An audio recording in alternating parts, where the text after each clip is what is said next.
We want to underscore again that we're coming to Chicago peacefully, but whether we're given permits or not, we're coming. We're going to Chicago to protest the Vietnam War. And there's no place to be right now but in it. We watched for a decade while these rebels without a job tell us how to prosecute a war. But they're going to spend their 30s in a federal facility, real time. People say, you know, Abby, are you concerned about an overreaction from the cops? Holy shit. You all right? I was until I saw that. Are the people ready to make opening arguments? At the defense table, Abby Hoffman, Jerry Rubin, Dave Dellinger, Rennie Davis, Lee Weiner, John Freund, Tom Hayden, and Bobby Seale. These defendants had a plan, and the plan was to incite a riot. I call this portion of the trial with friends like these. My trial's begun without my lawyer. The court assumes you are being represented by the Black Panther sitting behind you. The riots were started by the Chicago Police Department. Sustained. Nobody objected. Jurors 6 and 11, they're with us. Juror number 6 and juror number 11, you're dismissed from this jury. Can you tell us why? Because this is my courtroom. We've dealt with jury tampering, wiretapping, a defendant that was literally gagged. Get your hands off me! You're the first to suggest that I have discriminated against a black man. Then let the record show that I'm the second.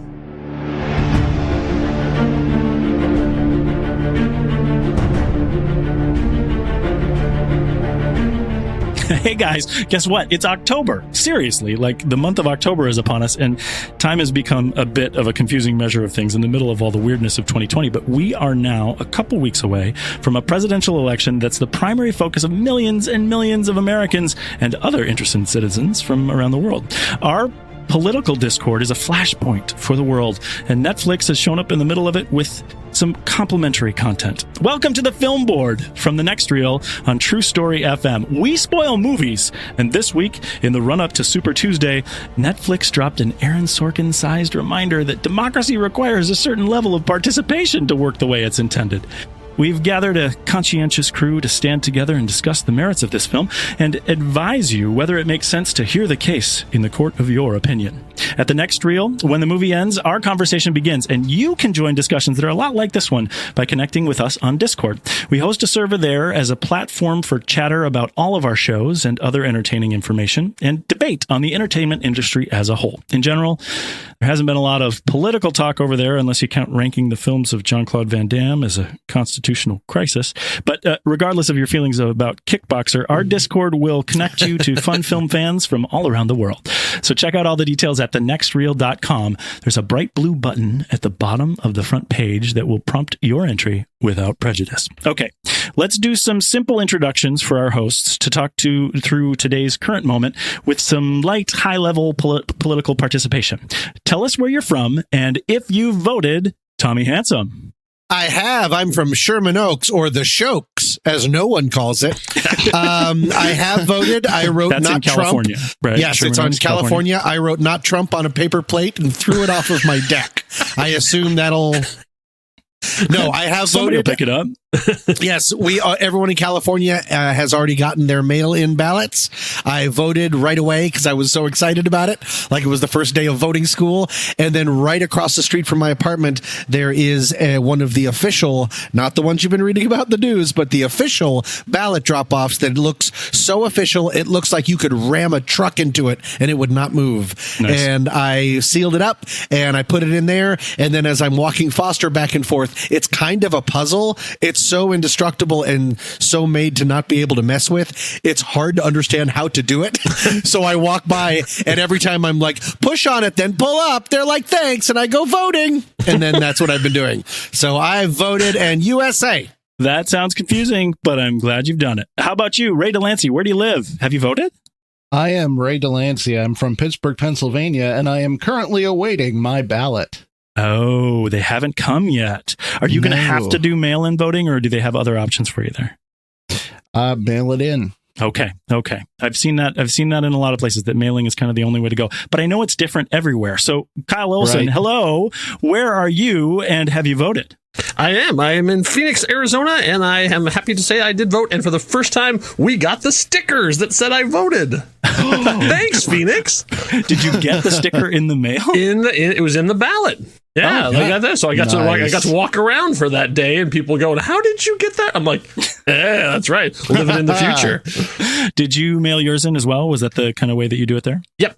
Yeah, we've been doing it for as long as I've lived here for 10 years, and I've been doing it for all 10 years. So this whole controversy of mail-in voting, it's like Arizona's not the front line of anything, and we've got that down. So yeah, it's great. Well, it's the same way here in Oregon. I'm JJ, and I live in Oregon, and it's been mail-in voting here for goodness, as long as I've lived here, and I've been here for 10 years. And so I was very confused about the controversy as well. I got my ballot in the mail on Friday. I filled it out with the help of a couple voting guides, and then I dropped it off at my county election headquarters within an hour, and it was awesome and fun. It felt good to do it this time, which I thought was great. It hasn't always felt good. I've sometimes felt confused, but in the face of everything that we can't really control right now, that simple act felt that I had some choice, some agency, and it made me really, really happy. Good word.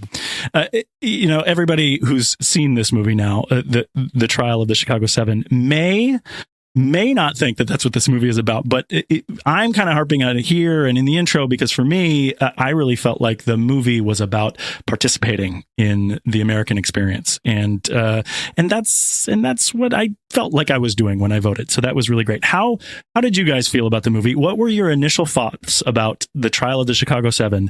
Kyle Olson. I really was impressed by it. I thought I'm a Sorkinite. So I've been a fan of Aaron Sorkin since A Few Good Men. I have seen everything he's done. I've read everything that he has published. I am well in his camp. But he, as a director, he hasn't shown a lot. So this is the first time, and this is the first time I've ever seen something where I started to see that he's starting to develop a style. I thought this was the most stylistic thing he's done that didn't look like it was somebody else's movie. Interesting. And I want to talk about that too, because as you mentioned, he's just now sort of coming into directing is what he's doing too. So I'm interested in what you see as his style. How about you, Ray? What did you think about the trial of the Chicago 7? I loved it. First of all, I am a huge fan of this particular era of American history. So this was really something that was in my wheelhouse. I really loved it. I didn't think there was a single bad performance in this movie. And like Kyle said, I thought this had a style about it that was really neat to watch. You guys both mentioned style, and I think I was so caught up with a lot of what I was learning from the movie, Sure. What I felt like it was trying to teach me, that I might have missed some of the style. So I want to hear what your guys' perspective is on that. Also, here is Tommy Handsome. What was your opinion? What was your initial thoughts about the trial of Chicago 7? I was pretty sure I was going to enjoy it because I, too, am in the tank for Sorkin. I liked Studio 60 on the Sunset Strip. Yeah, that's how much. Yeah, and that is legitimately bad at times. Yeah, that is what's known as a bad thing to watch, and I own it. So I'm an enormous Sorkin fan, and the fact that a lot of his tics that maybe annoy some people have to do with speechifying, have to do with looking back on history and sort of judging it in hindsight. This is right up his alley, and that alley is great. Nice. And so to see him back in a courtroom thriller, thriller is a weird word to use just then, but a courtroom situation was fantastic. I also loved the acting.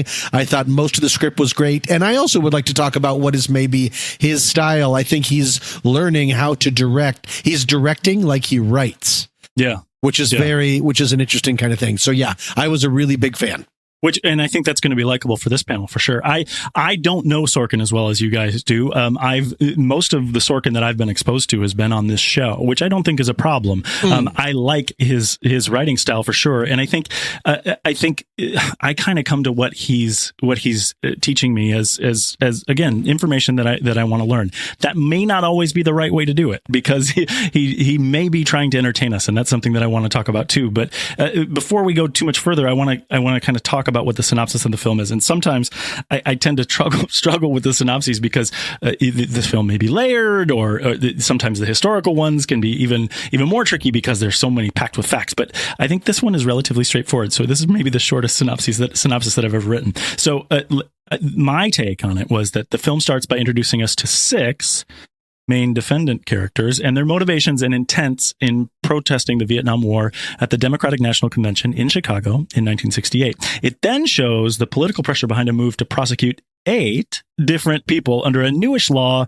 attempting to connect dots between people at the protest. The trial is set, and a clown show courtroom drama unfolds with mistakes, misinterpretations, and even actions that seem blatantly corrupt.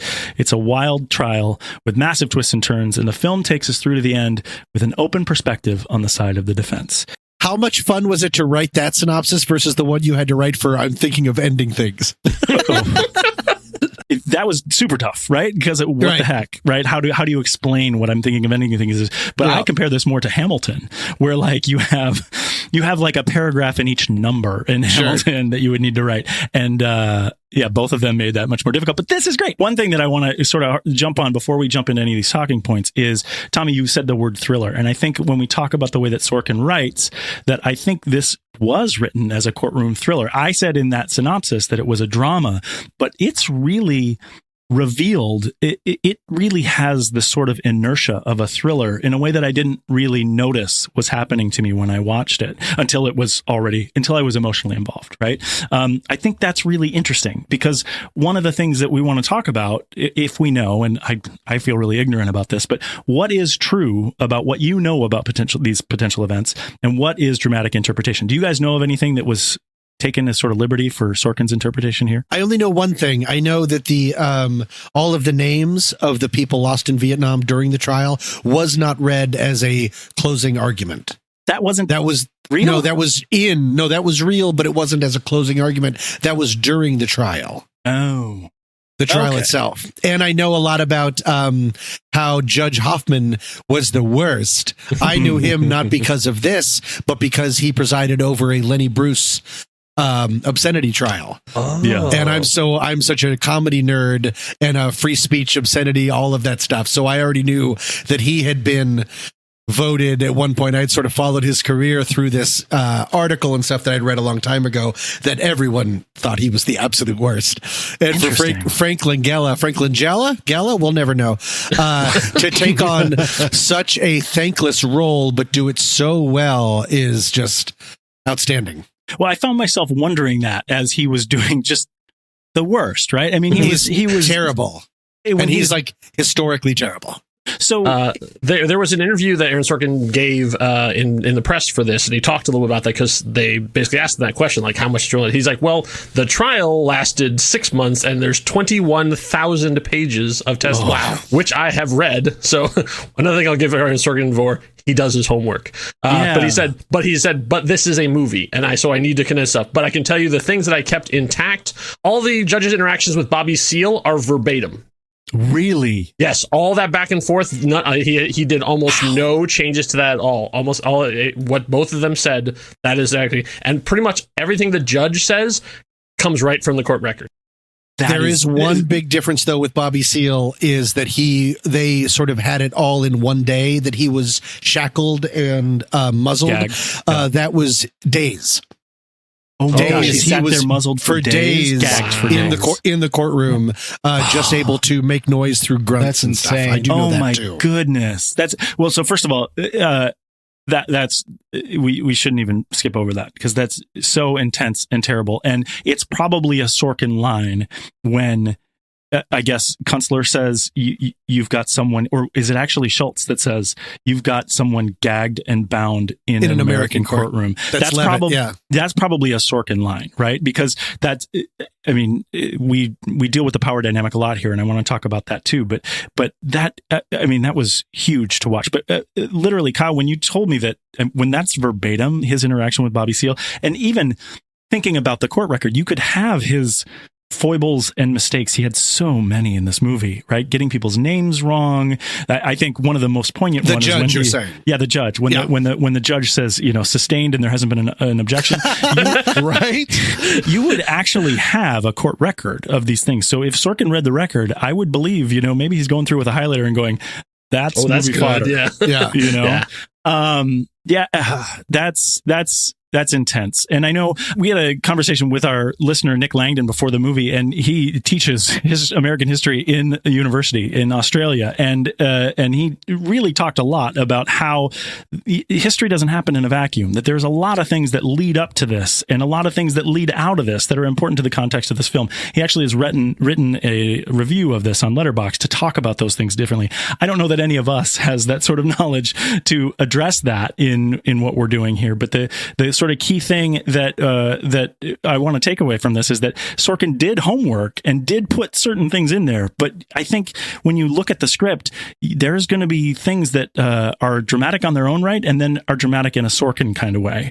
One of the things that Nick talked about is when they're all arguing and you're getting to the climax. You've had so many terrible things in the trial, and they're arguing in the house, in the conspiracy house, as they talk about in the film, how everyone is still very, articulate and saying their sentences all the way there. Did you guys find anything, being that you guys are big fans of Sorkin, did you guys find anything that was particularly Sorkin-ish that you heard in a line there when it came out in the film? I did not. That's one of the things that actually really impressed me with this, is that if you didn't know it was Aaron Sorkin, I don't think you would know it was Aaron Sorkin. Like, he has a lot of crutches that he has leaned on, and if you want to know what those are, you can go to YouTube and type up Sorkinisms, and you can see him repeating the same phrases over and over again through Sports Night, and as a writer, I can tell you that is a thing. Like, you get caught on a particularly nice turn of phrase, and you use it again and again and again. Just like you would a particular lick if you were a guitar player. But in this, he shook off almost all of those things, because everything I expected from him was not here. Like, there was no classic musical references. There was no one says this is where he eats lunch. I mean, and there was no cameo by the director, which he likes to put himself into many things. So I did not. There's that nice, his dialogue, of course, is what sings, and so there's some nice turns of phrases. But there was nothing I would say, oh, that's straight out of West Wing. Oh, yeah, that's straight out of Alice. That's a real thing, though. On YouTube, there is a Sorkinism reel. There's actually 2 of them. They're about 12 minutes long. Oh, my gosh. Okay, I want to grab the links for them, and I want to put those in the show notes so people can check them out. But that's key, that they didn't come in there, that you didn't notice any of those things pulled there. I'm thankful that that's the case, because I don't think that would have served this point in this story in history. Ray, you mentioned that this era is something that's interesting to you in terms of, protesting the war and things like that. Did this film kind of hit that sweet spot for you in talking about that point in history for an era that you care about? Boy, howdy did it. Nice. No, seriously. I actually first got into this era of history because I was a huge Beatles fan, particularly John Lennon, and I studied a lot about his time in New York, and he actually was good friends with more than half of these people that were on trial here, with Bobby Seale, with Abby Hoffman, Jerry Rubin, Rennie Davis. And it was really, really interesting just to watch these events, particularly for the riots in Chicago, see them through a different lens, and to see them through several different lenses. And real quick, one thing that I wanted to mention is just a couple minutes back there, you mentioned context. And I think that Sorkin did a good job of addressing context in this movie. If you remember, there was that scene where Sacha Baron Cohen as Abby Hoffman is in court, and he mentions a Bible verse. I want to say it was Matthew 10:35 that talks about children and their parents. And he says, if you read that verse by itself, it's like children are being taught to kill their parents. But if you read the surrounding verses, it gives it a completely new context. And I think that makes sense in the film in the way that he's talking about it. But I think that also makes sense as a movie viewer watching a movie about an historical event, because a movie can only do so much. And we talked about this a little bit in the lobby. You're only going to get a little taste of what really happened, because some of it is lost through the limitations of the time limit that you have and some of it is lost through having to change things for dramatic purposes. And I would like to think that was kind of Sorkin's way of saying, look into these things, study your history, because it's important to know, and it's interesting, and you'll really understand things better. Well, so now one of the things that I took away from this movie is that it made me feel terrible about the justice system. Not that I felt particularly good about it before I saw this movie. I want to make that point evident. But did it make you feel terrible about justice in this country? And like you're saying, is Sorkin saying pay attention, or does he really want us to feel terrible in what we see here? Well, I personally think that you kind of hit it on the head in the opening, with your bit about participation. Sure. I think that if anything, the guys that were on trial showed that if things are crummy and you think they need to be changed, then you got to be willing to, get some balls rolling. Yeah. Yeah. No, I think that's true. I felt the worst in this movie when it ended. That was the hard part for me, that as the credit rolled, I felt really desolate. I felt like it was hard for me to feel hope in the face of what they experienced there. Sure. Yeah. I mean, it's a crazy thing. It really is. And the worst part about it, I've had the same feeling, is that this could happen just as easily now. Yeah. Like you could, to transpose this and just change the event to people who organize Black Lives Matter protests and have the same thing happen. Yeah, that's what infuriated me the most too. I was just like, what has changed? Yeah. Yeah, the thing that kind of that was most remarkable to me about the sort of what has changed, because I don't understand that world. I don't understand the court. I don't understand really the justice system that much. But the thing that was really remarkable to me about what was written in this is the sort of power dynamics that were in effect here, in that you have the attorney general, the former attorney general, the judge, and the prosecutor, and the way that they talk to each other, and then this whole issue of representation and who gets to speak and all of these things. I just thought that was really interesting. And I mean, this judge, Julius Hoffman, is that his name? Judge Julius Hoffman, really, I mean, he didn't care about anyone until the former AG was there, right? I mean, is that power dynamic? Do we think that power dynamic still exists today where sure. You think? Yeah. I mean, the power of a judge is frightening. I mean, like, I know in a comedic sense, David E. Kelley has made a lot of hay on this over on Ally McBeal and Boston Public, showing judges going, power mad and insane and senile, and very little can be done to do it. But it is in a much more serious context. Yeah, judges have a lot of power, and it's very, very difficult to remove them. That's wild. And I mean, you see that Kunstler finished this trial with 24 counts of contempt of court. Yeah. Right. I mean, that has to matter, right? Yeah. That's got to be a thing. It's interesting to see how he was thrown out too, with people really just making comments. Tommy, you said that there were particular comments that said that he was terrible in everything he did, right? He was, it's best summed up. I was hoping that they would mention it, and they did in the ending title cards, saying that 94% or so of lawyers asked said that he was unqualified. The words that I remember were abrasive and really, really hard to work with. And sustained. Yeah, exactly. I'll allow it, but watch yourself, counselor. It reminded me a bit that movie that came out in 2014, The Judge, with that was with Robert Duvall playing Robert Downey Jr., Robert Duvall, and this whole thing. It reminded me of that, thinking about the power structure and really what's on at stake in any sort of courtroom and where the control is. That was really kind of shocking to me. Tommy, you mentioned the end title cards. I was a little, I don't think that they necessarily needed to add anything to this movie, but I was a little disappointed that that so much of the story, of the sort of resolution of the story, was told to us through cards. Did that bother anyone else? Yeah. I thought that was kind of a cop-out. It's sort of like why did this movie need to end like Animal House?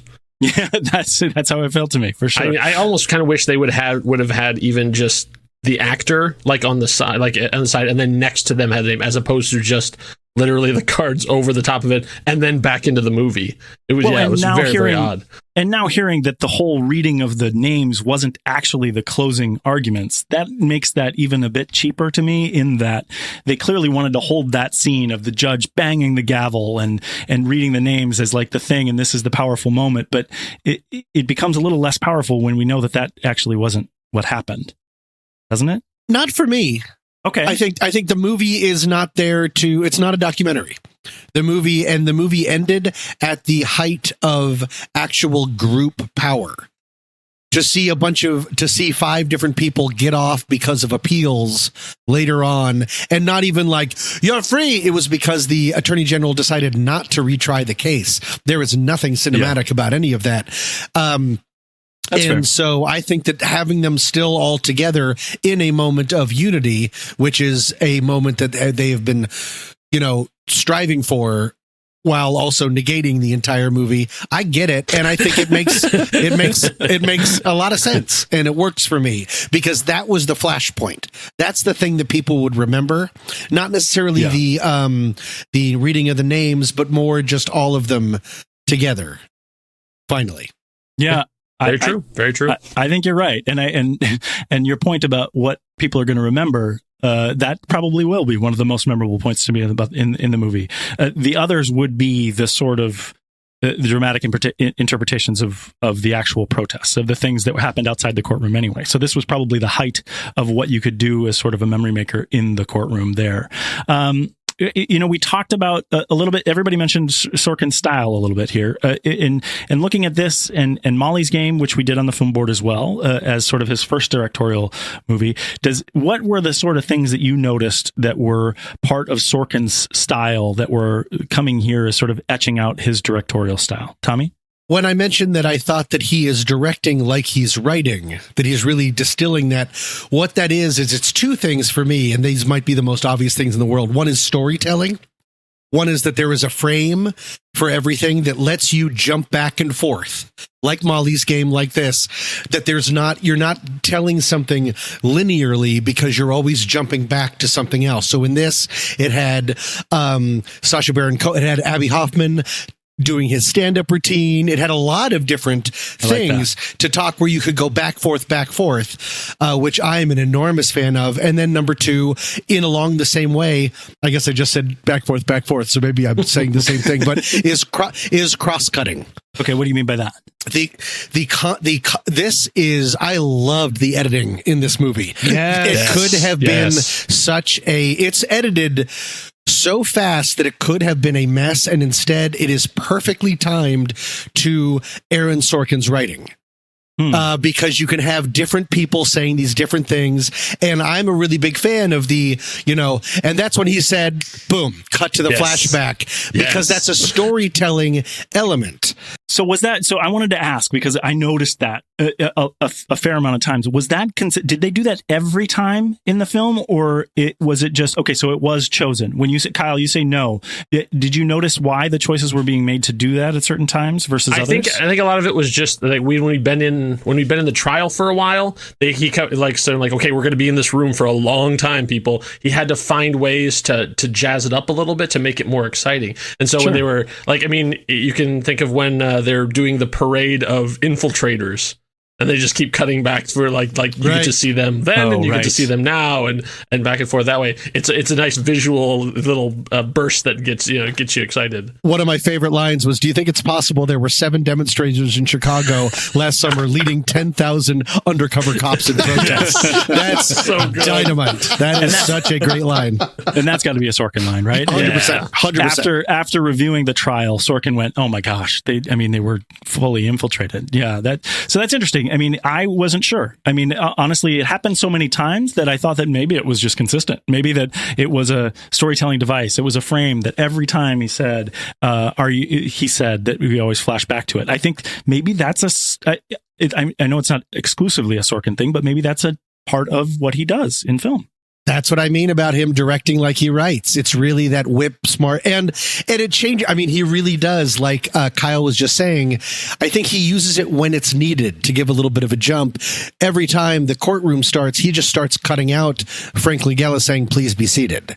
Like he just starts moving things along in ways that you don't really notice, and then using that exact same style really highlights something big when 3 different people in a row said, and someone in the crowd said, and someone in the crowd said, and someone in the crowd said, "Take the hill," because it's a way of That's what, if you're a writer, you would italicize that. If you're a director, you visually italicize it in his way. Isn't this really big, like push in? Isn't this really like, he doesn't need the music. He doesn't need a camera thing. If you just have 3 people say it, it's because it's almost like, at risk of hyperbole, all of these stories are disparate, but when they all come together, it's kind of like when the Gospels are all finally on the same page. Like they know this is important. This is the part.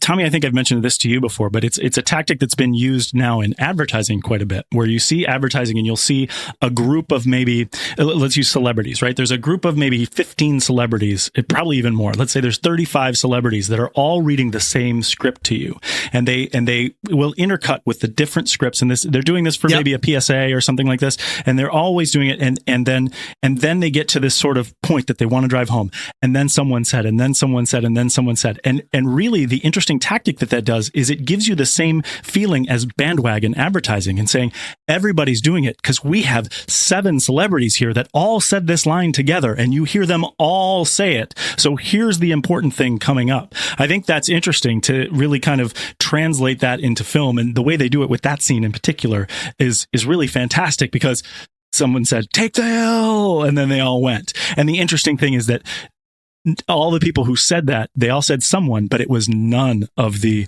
8 people that were on trial at that time, which I think that's really, really interesting. The other great version of that with exactly what Tommy is saying, the editing and the writing coming together, was it's a bunch of people listening to a cassette recording, real tape, the most boring thing in the world, and yet everyone in the room knows what's about to be played, but we don't.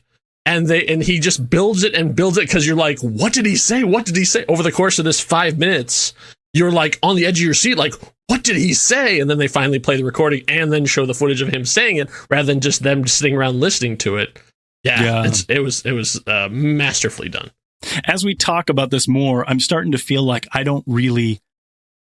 I don't want to say I don't need to know the history. I don't want to say that. That's not what I mean. But I think that really the value of this film and the people who come to this film is going to be really sort of to take the entertainment that it gives you and to do something with it on your own. I think the beauty of what Sorkin's doing is really kind of is giving you something that you can enjoy and then interpreting the message for yourself. I think that maybe we'll find that some of the history isn't accurate or isn't contextual enough. But I think that as a piece of entertainment, I think this was a really good way to make this part of this taste of history interesting. Like most people who came out of the American education system, even into college, I knew nothing about this. So this was so I'm coming to this from a completely ignorant perspective, which is like, I don't know the content. I don't have Ray's information on this. Like I don't know this era. I don't know these people, and I don't know what's going to happen. So for me, it's a lot more dramatic. And the same kind of thing. Now this opens it up where I can be like, oh, okay, so now I can have a place to stand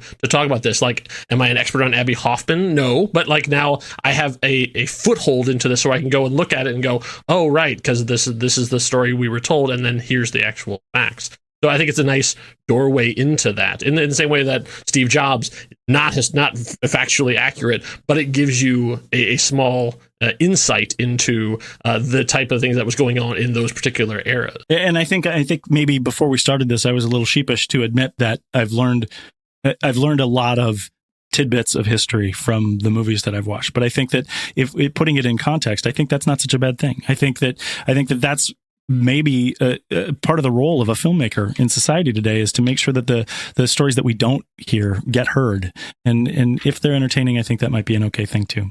To talk about this and to talk about its poignancy in American culture, is it interesting that the co-leads are both Brits?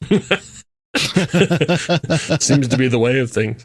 But if we transition to actors, I have never seen Eddie Redmayne this good. Right? I've seen him in a bunch of stuff. Oh, I like him. This is what's amazing to me. I mean, I don't have any problem with Eddie Redmayne. Like, I particularly loved him in Jupiter Ascended. You were the one. No, I'm a fan too. Just me. I'm a fan too. That's a guilty pleasure for me too. Okay, good. Oh, good. All right. Yeah. I thought I was about to be kicked off. No. I'm with you. But yeah, that thing that we're talking about, all these things together. I have never really known Aaron Sorkin as someone who gets fantastic performances out of people. And so this has been like, Molly's Game was a solid film and everybody did great, but everybody was doing kind of what they do. Here, people are outside their comfort zones and doing amazing work. Like, I think everybody in this is Mark Rylance, like, wow. Like, I know him sort of from Ready Player One and a couple other smaller things. And all of a sudden, he's owning that screen. Yeah, I mean, the BFG is now a trial lawyer. I think that's pretty special. Right? Like down the line, like Sacha Baron Cohen, like you sort of forget that he can do something else other than comedy, and here he's doing both at the same time. And Joseph Gordon-Levitt kind of playing a heavy. We don't see that very often. And Jeremy Strong, the diametric opposite of his character in Succession, which is thrilling. Nice. Which is so great. Yeah. No, I actually like Eddie Redmayne. I think I kind of like his range from what I've seen. What I like him most from the past is The Theory of Everything, and what he was doing there as Hawking. And I consider him, someone to bring in when you want to do something serious. But I agree with you that I don't think I've ever seen him play this sort of hard-nosed American in this sort of way, and I was happy with that. And he's kind of a prep, which is just Eddie Redmayne is such kind of a weirdo to have him be like the Joe Normal. Yeah, yes. To have him be like the good-looking face of the counterculture is just kind of like, becomes a state senator. Yeah, exactly. Yeah, Sacha Baron Cohen for me, I like him pretty much in everything he does. I had difficulty with the accent in this one. I went back and forth. Yeah. Yeah, I loved how he delivered the role, but I feel like he was acting around the accent a lot, and I couldn't feel if he wanted it to be sort of what was it Boston? Is that where he was going for? Or I see, and I don't know the history, so I don't know. But I was just seeing this is Sacha Baron Cohen. It wasn't another person to me. It was always Sacha Baron Cohen delivering that role. I didn't have any problems with it. True, and before we move on from actors, I gotta give a shout out to Yahya Abdul Mateen for playing Bobby Seale. Like, he was amazing. Right, I'd never seen him before until Watchmen, and he blew me away in Watchmen, and he was astounding in this movie. Like, a young guy sort of starting out, holding his own against these very seasoned movie actors. I thought he was perfect, and I mean. I made a big sort of to-do about it in the synopsis that I was talking about how they introduced us to these 6 people that included Bobby Seale at the beginning, and then they included these other 2 to make it 8, and none of those numbers are the Chicago 7. But to learn that part, and again, maybe it wasn't 100% accurate to history, but to learn what was done to that person and in the face of without representation and all that stuff. I mean, I think your point about the actor did a fantastic job. Yeah, I was loving that character, and I was with it emotionally throughout, based on the way he delivered that. And that piece, I mean, this is the trial of the Chicago 7, and he wasn't even a part of the whole thing. What the heck? Yeah. It's hard not to get fired up about that. And then the nice this is when you have a filmmaker who is writing and directing too. You can plant a seed like Ramsey Clark. The first scene, they just hit it over and over again. You're like, what's the deal? And it goes away for about an hour, and all of a sudden it comes back, and then you bring in a heavy hitter like Michael Keaton to be Ramsey Clark, and it's like, wham, like right in the face. That was some great filmmaking. Yeah, that was a big deal. Ray, did you have an actor you wanted to talk about? I just got one thing I feel like I have to shout out. Tommy brought up Jeremy Strong, who played Jerry Rubin. I find it extremely interesting that this is actually his at least 4th movie in this era of history. He was also in the movie Detroit. Oh. He was in Selma. Oh. And he played Lee Harvey Oswald in the movie Parkland. Wow. Oh, wow. What's Parkland? Parkland is a movie about the JFK assassination, but it's all told from the perspective of like 4 or 5 different people that were there, not like anybody big and famous. Parkland. Like one. Okay. Yeah, I like it. It's a good movie. Yeah, I didn't know that about Jeremy Strong, and it's really neat to see him sort of be in that period as well. I want to also bring up something with what Kyle said about Michael Keaton.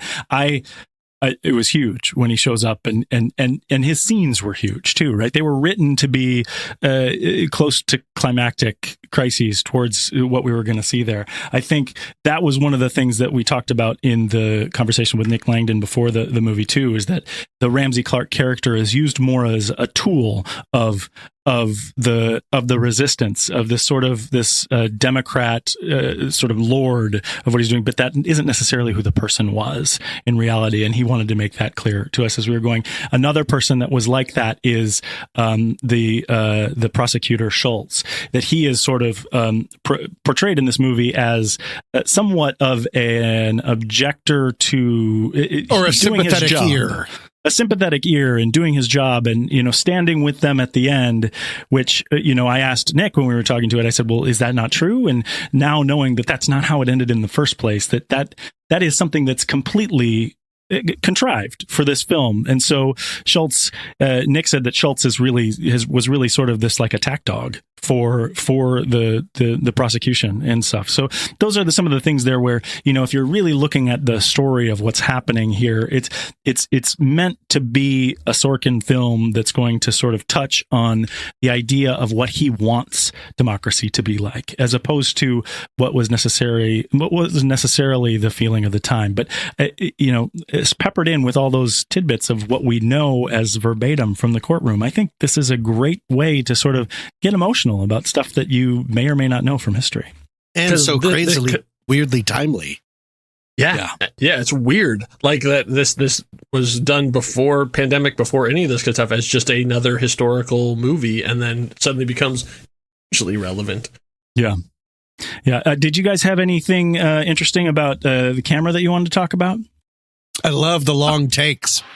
Which ones kind of hit you when you say the long takes? Were there particular ones that you remember or that you noticed as being long in particular? Every time that we would get into a new area, meaning the first time we went to the courtroom, the first time that we went into the conspiracy office, there were all these really long Mike Flanagan-esque takes. He does the same thing. Like the first time you ever go into, like, let's say Dr. Sleep or the haunted house, like he'll take you, and he always does it with kids running around. He'll give you the lay of the land. He'll find a reason. And in this one, the raison d'etre was there's 9,000 people in this movie. So if you give everyone one line, there's a reason to like walk around and just have like a bailiff cross, follow the bailiff. And now this person says something. This person says it's a pleasure just to be nominated. Follow that same rhythm over to the prosecutor or the defense desk. I loved all that stuff. It's a neat way. It's a walk and talk when everyone is sitting still, because no one's walking around in a courtroom, but he was able to keep that same, I'm saying Sorkin through Papa Michael.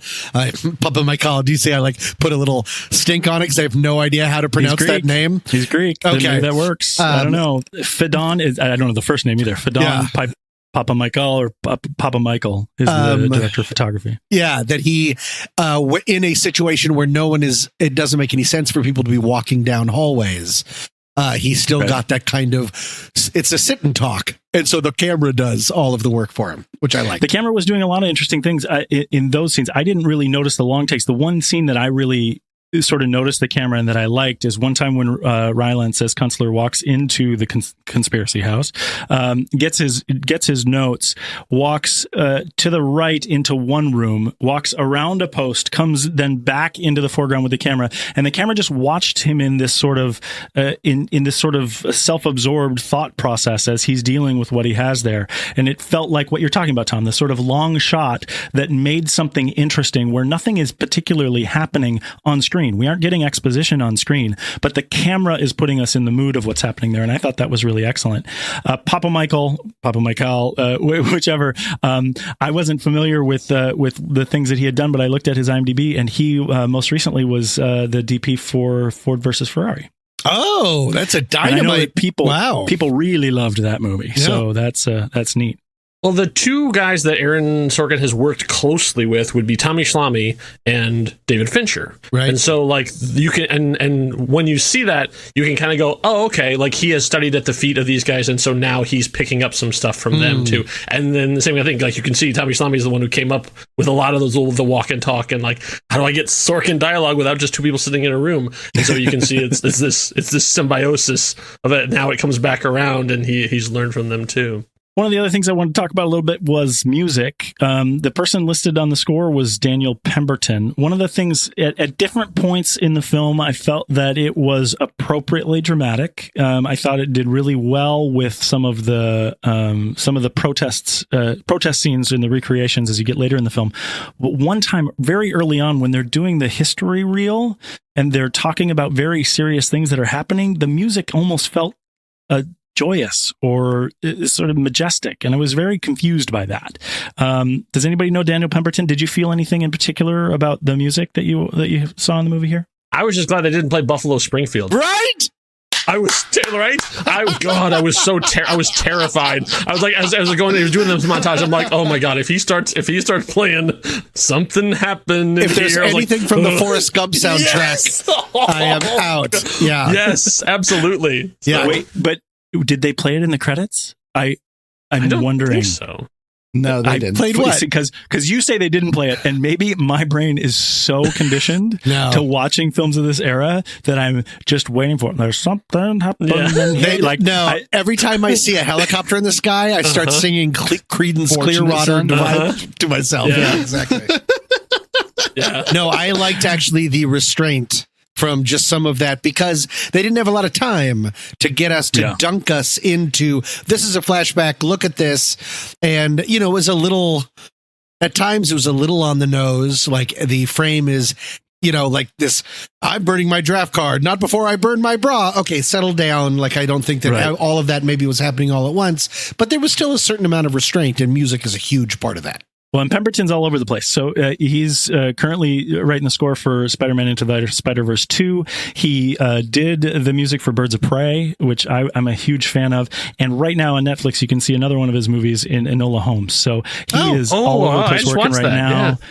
Yeah. I mean, he also did Steve Jobs. He did The Man from U.N.C.L.E. He's pretty prolific, and I'm happy to see that there's a lot of good work out there for him right now. Did you like Enola Holmes? I did like Enola Holmes. I mean, I had some issues with their portrayals of the Holmes brothers, in that they weren't like anything from the book or from any other adaptations. But she's an interesting character, so I'm curious to see where they if they're going to continue on as a series. Yeah, I was think it was advertised as a series, but then it came with a movie. I'm not exactly sure where that goes. But hey, here in the quarantine, when movies hit you, go see them. That's kind of what we're talking about. This movie has shown up in my Netflix top 10 in my region. It's currently sitting number 2. Have you guys noticed that? One of the neat things I want to mention, we talked about where everybody's from. We're all from different places.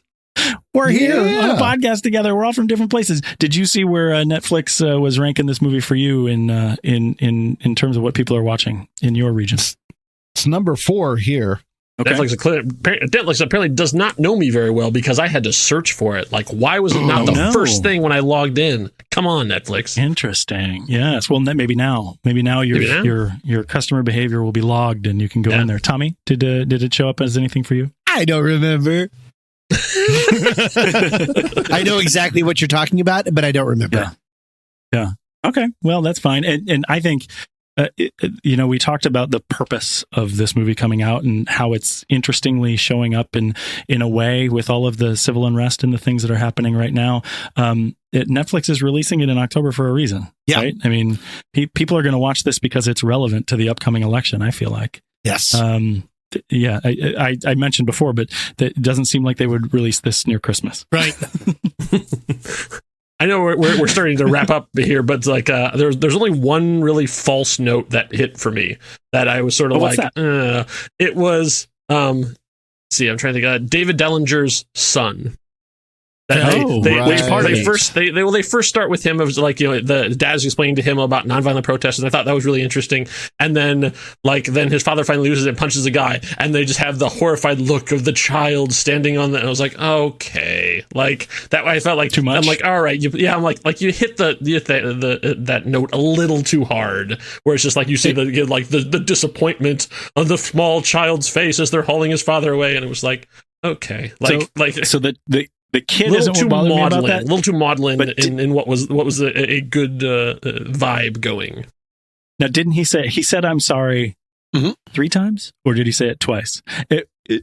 Regardless of how many times he said it 1 too many times for me. Yeah. Because I was like, I got it. We got the kid, right. And now he has to apologize. He apologizes to the guys. He apologizes to the guy he punched. It was the long getting on the kid standing. It was like, okay, like we did you guys wait until boom, and we can move on. The post-credit screen where he apologized again? Yeah, he broke the fourth wall. Yeah, right? he pokes his head in like Ferris Bueller style. And it's like, I'm sorry, and then that's it. No, but I get you. That was maudlin is a good word for that scene. It was a little much, but again, that's Sorkin doing drama, right? I mean, exactly. And like I said, he's a young director. Yeah. I think I get, but we got the point, Aaron. Thank you. Now, did anybody else have any points that were particularly positive or particularly negative that you wanted to make sure you got out before we move on to other business here? I just like the line, you fight fire with fire. And then Eddie Redmayne walks by and goes, you fight fire with water, jackass. That's great. Yeah.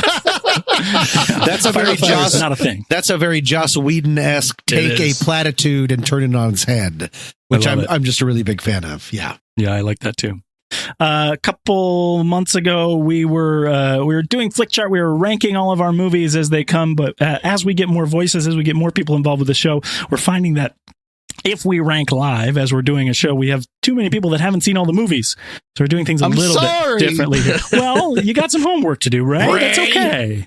There's a lot of good movies out there. TNR, the film board, has seen a lot of the bad ones, but that's okay. We have good ones too. So they're all out there to watch. And a few of us hosts do use Flick Chart, and we have our own rankings. It's a cool site where you can go and create a tournament style stack ranking of your movie preferences. I've got one there, and I've ranked through all of the movies that the film board has done, including some of the ones that the main show has done, so we can always check it out there. This one didn't feel like it was super tough to rank. I did do it twice because I learned last month when we did this that I don't like a movie as much as I thought I did before. So I had to go and reconfigure here, but this is how it came out. And if you guys think that any of these rankings are weird or wrong, please let me know. The first one is that it beat Prometheus. And I think everybody sorry, I just wanted to. Yeah, exactly. Yeah, Prometheus. I had it losing to Butch Cassidy and the Sundance Kid. Fair. Beating Sweeney Todd. Agree. Lost to Brazil. Agree. Lost to Black Panther. Nah. Really? I like this movie. I'm with you, JJ. Okay. Do you think? Wait. Okay. So I want to say that if you're not with me on that, do you think that this movie will get a Best Picture nod? Yes. Absolutely. Really? This movie, absolutely. It's got Best Picture written all over it. Yep. You think? That's really interesting. I wouldn't be surprised if it was up for Best Picture, supporting actor, and editing. That's pretty cool. I have questions about that. I don't know. My feeling about the movie, while I do really like it and I think it was great, it didn't feel like a big enough film for me to put it in a best film category. But I think you guys may be right. I think, I may be just biased in the sort of pieces that I was given, but it didn't feel like a big best film picture to me. So I had it losing to Black Panther in that regard. I did have it beating Hail Caesar. Agreed. I did have it losing to Contagion. Ooh. Which is interesting to talk about current events. And I'm a Soderbergh guy, so this is like, I love Soderbergh, so that might be my thing. How do you guys feel about Contagion versus The Trial of Chicago 7? I would put this above Contagion. Above? Yeah. Interesting. Anyone else? It's a horse race for me. See, that's how I felt. That one was the hardest one for me because I was like, wait a second, these two movies, and they matter, they're current, all this kind of stuff. And then I had it beating Disney's Robin Hood, which probably everyone will agree with, but Robin Hood is my favorite Disney movie, so that's probably why. So for me, it sits at 85 out of 2. Right, exactly. I love it. I wish I could finish that line for you right now, but I'm not in the singing mode. For me, it sits at 85 out of 241 movies that I have ranked over there, and it tracks out to say that I would give it 3 stars. And even without that algorithm, I would probably say it's a 3-star movie for me. Where do you guys feel? But it's 3 stars and a like. So where do you guys feel in terms of ranking out of 5 stars? 0.5s count. So for me, you're going to call me completely nuts. On my flick chart, it landed at 63 out of 1356. Okay. Which for me is a 5-star. Should be. Wow. Yeah. Okay. Got it. Tommy, where do you feel about this movie? I gave it a 4, and I don't have anything to back that up with. Okay, so we're all 3, 4, 5 and alike. Kyle, what is your rating of it? 1 to 5 and 0.5s count. I'm going to go 4 stars as well. Cool. And alike, I assume. And alike. In general, Yes. It was a great movie. I mean, especially if we're starting to consider it for maybe, Best Picture. I think if we get out of there, I'm trying to let the math do its work. Let's just do the math on our own. That's 8 and 13 and 3. That's a 4. As a group, we thought it was a 4-star movie. That's a pretty good ranking here for the Film Board. I think that's nice. 4 stars and alike. Where do we go from here? In a month, when we come back here in November, so much will have changed. There will have been an election. Do we know if it'll be settled? I don't know. Does it matter? I don't want to think about that right now. I want to know. What does the future hold? Right. That's where we'll spend the rest of our lives.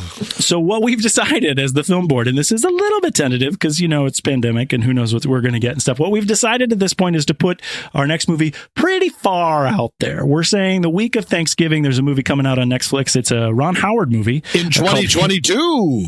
No. Not that far? 2020. 11/24. Tommy, playing the Ghost of Christmas Future, says that we are going to see Hillbilly Elegy, which is a Ron Howard movie with Glenn Close and Amy Adams, scheduled to be released on Netflix on November 24th. We may, now 2 days later, that's a Tuesday, we may record that before Thanksgiving because that Thursday is Thanksgiving, but we may not as well. It all depends on scheduling and all that kind of stuff, but that's where we're going next.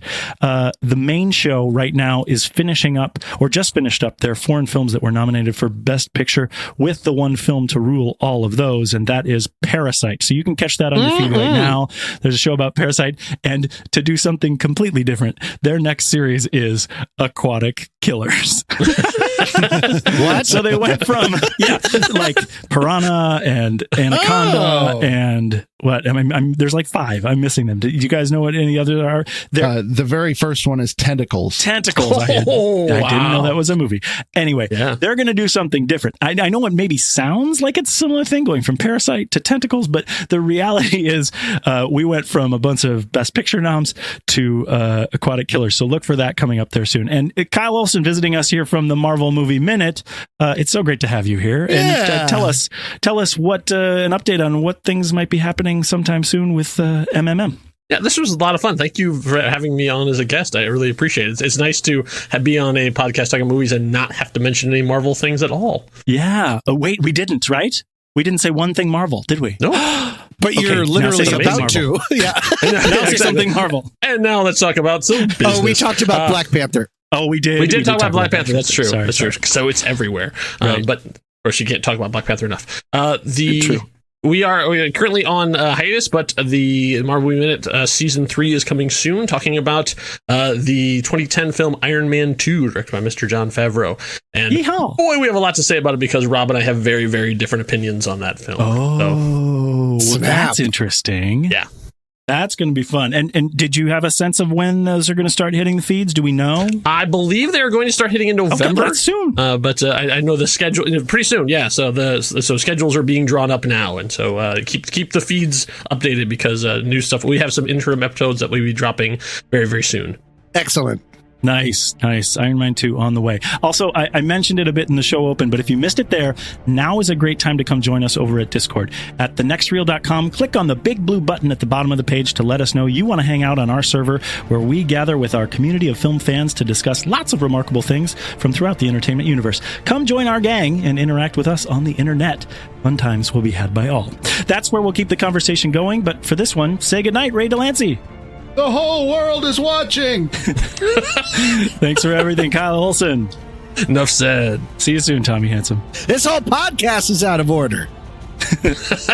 At the next reel, when the movie ends, our conversation begins. Till next.